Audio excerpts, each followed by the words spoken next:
তো বিশ্বাস করো 10 চাকার একটা লরি পাশ দিয়ে যাচ্ছিল, ঠিক আমার মুখের সামনেটা এসে ওর পেছনের চাকাটা জাস্ট ব্লাস্ট করেছে। আমি তো জাস্ট মানে কি বলবো, ওখানকার খোয়াগুলো এমনভাবে ছিটকালো, আমার হেলমেটের ভাইজারে ভাই টাং টাং করে লাগছে। পরে দেখি ভাইজারটা পুরো দাগ হয়ে গেছে একেবারে।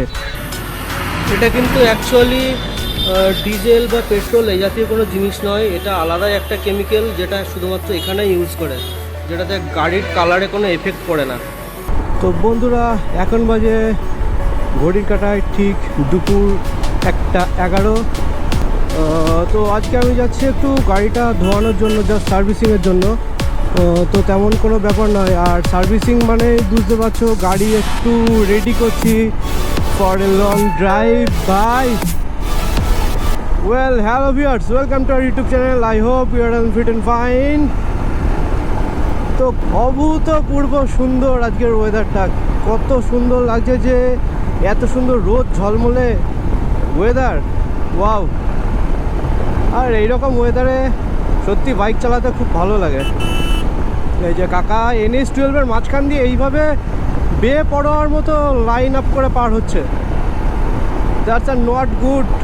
হ্যাঁ, লিটারেলি দেখো, এই রাস্তায় উঠলে পরে দেখো 80+ হয়ে যাচ্ছে, 90-তে গাড়ি এমনি উঠে যাচ্ছে। কি করা যাবে, মানে আমি না চাইলেও আমার গাড়ি বলছে আমি ভালো রাস্তা পেয়েছি, আমি দৌড়াবো ভাই, কিছু করার নেই। সো এই মেশিনটার সঙ্গে না দুর্ধর্ষ টাইপের একটা কানেকশান আছে আমার সাথে, সত্যি মানে খুব ভালোবাসি এটাকে আমি। শুধু এটাকে না, আর আমার লাইফের ফার্স্ট যে বাইকটা সেটা হচ্ছে CB হর্নেট 160। তো সেটাও আমার কাছে প্রায় 7 বছর হয়ে গেল আজকে, একই রকম পারফরমেন্স। 7 বছর আগেও যেরকমভাবে নিয়েছিলাম আজও ঠিক সেইভাবেই রয়েছে। এইখানে পুলিশ কাকুরা সব চেকিং করছে, গাড়ি ধরছে। তো বন্ধুরা, তোমাদের বলি একটা কথা, এই যে এখানে যে গাড়িগুলো ধরছে না, সেটার কারণটা হচ্ছে হেলমেট না পরার জন্য, বা পিলিয়নে যে থাকছে তারও হেলমেট নেই, সেই কারণেই আর কি। বাহ, কাকা কি সুন্দর, একদম নিজেও যাচ্ছে না, আমাকেও যেতে দিচ্ছে না। তো হেলমেট ভাই তোমরা পরো, হেলমেট না পরার কোনো কারণ নেই। হেলমেট ওই পুলিশের ধরার ভয়ে বা পুলিশ ফাইন করবে এইসবের কারণে হেলমেট পরার কোনো প্রয়োজন নেই। তোমরা নিজেদের স্বার্থে, নিজের লাইফের স্বার্থে, নিজের পরিবারের স্বার্থে তোমরা হেলমেট পরো। এইটা সমস্ত বাইক রাইডার, মানে বাইক যারা যারা চালায়, তোমাদের প্রত্যেককে সাজেস্ট করছি ভাই, হেলমেটটা পরো। বিশেষ করে বলবো, যারা পারছো না তারা হাফ হেলমেট পরো, ঠিক আছে, but half helmet not safety. Full helmet পরার চেষ্টা করো, খুবই ভালো, খুবই ভালো। কারণ আমার সঙ্গে দুটো এমন ইনসিডেন্ট ঘটেছে, যার কারণে আমি বরাবরই হেলমেট পরি, তবুও মানে হেলমেটটা থাকার জন্য আজকে হয়তো খুব বাঁচা বেঁচে গেছি। তো দুটো যে ইনসিডেন্ট আছে, সেই ইনসিডেন্ট দুটো তোমাদের একটু বলি। 1 নম্বর, আমি অলওয়েজ ফুল ভাইজার হেলমেট পরি, এটাতে অনেক সুবিধা। একদিন বেশ মোটামুটি 80 to 85 এরকম চলছিল আমার বাইক।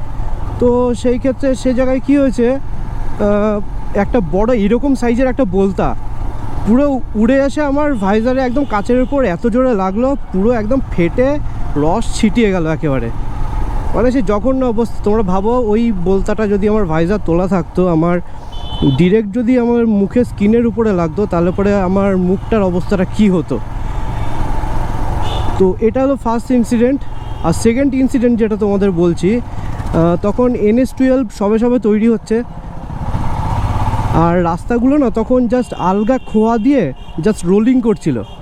তো রোলিং করার জন্য কি হয়েছে, কিছু কিছু জায়গায় বসে গেছে একদম প্রেসারে, কিছু কিছু গাড়ি চলার ওর উপর দিয়ে গাড়ি চলছিল, গাড়ি চলার সাথে সাথে কিছু কিছু খোয়া আবার উঠেও গেছিলো। তো আমি একটা লরির পাশ দিয়ে তখন ক্রস করছিলাম, বাট খুব একটা জোরে নয়, এই অলমোস্ট 25-30 এরকম হবে। তো বিশ্বাস করো, 10 চাকার একটা লরি পাশ দিয়ে যাচ্ছিল, ঠিক আমার মুখের সামনেটা এসে ওর পেছনের চাকাটা জাস্ট ব্লাস্ট করেছে।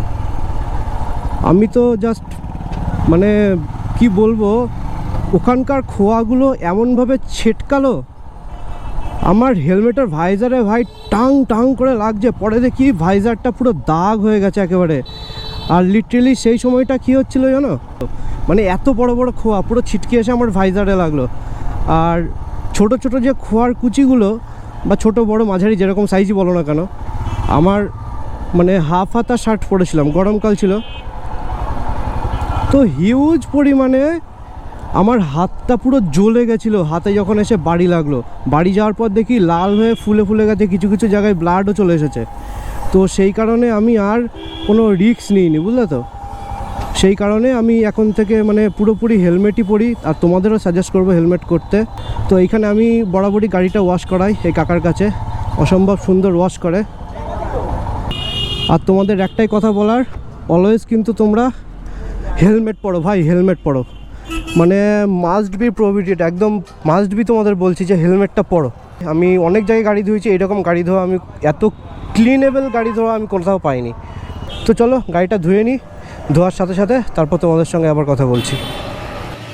দেখো কত সুন্দর করে বাইকটা ধুচ্ছে আজকে, সত্যি অসাধারণ। এই দেখো আরেকবার দেখিয়ে দিই, কিরণ সার্ভিস সেন্টার, ঠিক একদম আমাদের এইখানে এই যে ক্যাথলিক চার্চ আছে, চার্চের এখান দিয়ে এই যে মেন গেট বেরিয়ে সোজা এই দিকে আসলেই এই দোকানটা। এই দোকানটার সাথে সাথে এই কাকা আছে। কাকা, তোমার দোকানে অনেক দিন গাড়ি সার্ভিস করছি, সত্যি আমার খুব ভালো লাগে। তুমি যদি আমার অডিয়েন্সদের কিছু বলতে চাও বলতে পারো। বলবো গাড়ি ভালো লাগলে পরে মোটামুটি পরিষ্কার হলে পরে খুব ভালো। আমার কাজগুলোকে দেখো কেমন কেমন। হ্যাঁ হ্যাঁ, তো তোমরা অবশ্যই এই জায়গাটায় পারলে এসো, খুব ভালো লাগবে, কারণ অসাধারণ জায়গা এটা একটা, খুব সুন্দর গাড়ি ধুয়ে। আমি কৃষ্ণনগরে অনেক জায়গায় গাড়ি ধুয়েছি, ইভেন যে কৃষ্ণনগর রয়্যাল এনফিল্ডের সার্ভিস সেন্টার আছে সেখানেও গেছিলাম, বাট সার্ভিস সেন্টারে ঠিক সেই পরিমাণে ক্লিনেবল ব্যাপারটা হয় না। ধোয়ার পরে দেখি ছোপ ছোপ থেকে যায়, কেমন একটা রাফনেস ব্যাপার হয়ে যায়, মানে কিছুক্ষণ যেই গাড়ি চালালাম, গাড়ি যেই শুকিয়ে গেল, পুরো রাফনেস হয়ে যায় গাড়ির ভেতরে। ওই কারণে আর রয়্যাল এনফিল্ডের শোরুমে আর গাড়ি আমি ধুই না। তো এইখানে এই কাকার কাছে আমি গাড়ি ধুয়ে নিই।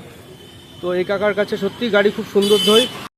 তো তোমাদের একটা জিনিস দেখায়, সমস্ত গাড়িতে যেমন ডিশ প্লেটটা খোলা রেখে তারপরে ওরা ওয়াইলি জাতীয় একটা জিনিস স্প্রে করে, তো সেটা ডিশে লাগলে পরে ব্রেকিংটা ধরতে খুব অসুবিধা হয়, অনেক দেরি লাগে। ওই কারণে এখানে একটা সুন্দর ব্যবস্থা রয়েছে, দেখো কাপড় দিয়ে পুরো জড়িয়ে রেখেছে, এটা ব্যাকেও জড়িয়ে রেখেছে। আবার তো ফ্রন্টটা দেখায়, এই দেখো ফ্রন্টেও ডিশটা পুরো জড়িয়ে রেখেছে, যাতে কোনো রকম অসুবিধা না হয়।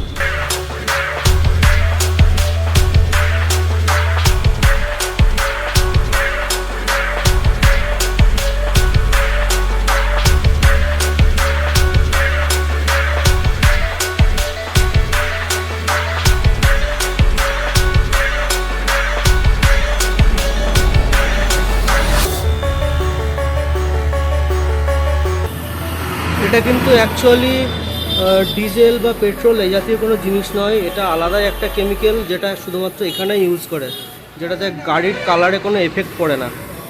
এটা এই কারণেই এখানে আসা। আর অন্যান্য লিকুইড জাতীয় মানে অয়েল জাতীয় কিছু যদি স্প্রে করতো তাহলে অনেকটা চিপচিপা টাইপের হয়ে যেত, অনেক ধুলো আটকাতো। তো সেই কারণে এইখানেই আমি এটা জিনিসটা করাই, এতে গাড়ির কালারে কোনো এফেক্ট হয় না আমাদের। এটা হচ্ছে আমাদের কৃষ্ণনগর ক্যাথলিক চার্চ, দেখো কত সুন্দর, এটা নতুনটা আর রাইট সাইড এটা পুরোনোটা। তো তোমরা বড়দিনের সময় পারলে অবশ্যই এসো একবার, দেখবে ভালো লাগবে। এখানে এই লাইনটা দিয়ে টোটালটা একটা পুরো মেলা বসে থাকে। আর তার সাথে সাথে এখানে বাইক ওয়াশিং করতে করতে বেশ কতগুলো আমার সাবস্ক্রাইবার হয়ে গেল, এটাই খুব ভালো লাগলো। তার সাথে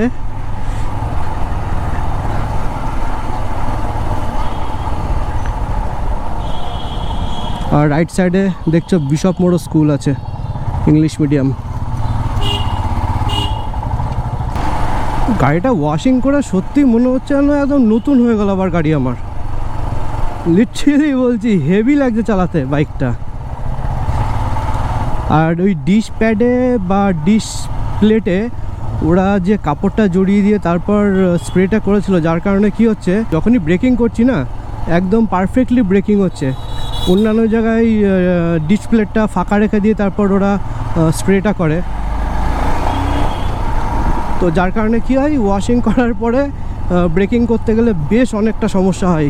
মানে ব্রেক চেপে ধরে রাখলেও দেখি সচরাচর ব্রেক ধরতে চায় না, অনেক অসুবিধা হয়। বাট এখানে কোনো রকম কোনো অসুবিধা হচ্ছে না আমার। দোকানটা ছোট্ট বাট অত পপুলার নয়। তো তোমরা একবার এসো। মানে এইটা তোমাদের রিকমেন্ড করার কারণ হচ্ছে আমার খুব ভালো লেগেছে এবং খুব ভালোভাবে ওরা ওয়াশিংটা করে, যত্ন সহকারে। এই কারণেই তোমাদেরকে বলা।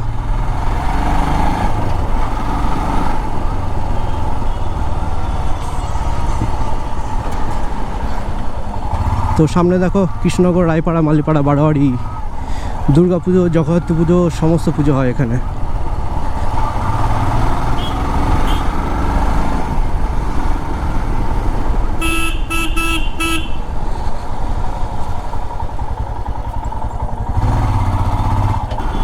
তো বন্ধুরা, সুন্দরভাবে আমার গাড়িটা ওয়াশ হয়ে গেল আর সামনে রাইডের জন্য প্রিপারেশন আমি চালু করে দিয়েছি। আই হোপ তোমাদের এই ভিডিওটা ভালো লাগবে। আর ভালো লাগলে অবশ্যই তোমরা একটু লাইক করো, কমেন্ট করো, শেয়ার করো অ্যান্ড সাবস্ক্রাইব করো।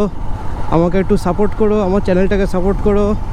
এই ভিডিওটা দেখার সাথে সাথে তোমরা সাথে থেকো, পাশে থেকো, সঙ্গে থেকো আর দেখতে থাকো। আর সমস্ত আমার ভিউয়ার্সদের জন্য বা সাবস্ক্রাইবারদের জন্য একটাই কথা বলবো, যতক্ষণ নতুন ভিডিও আসছে ততক্ষণ তোমরা till then stay safe, stay healthy, by.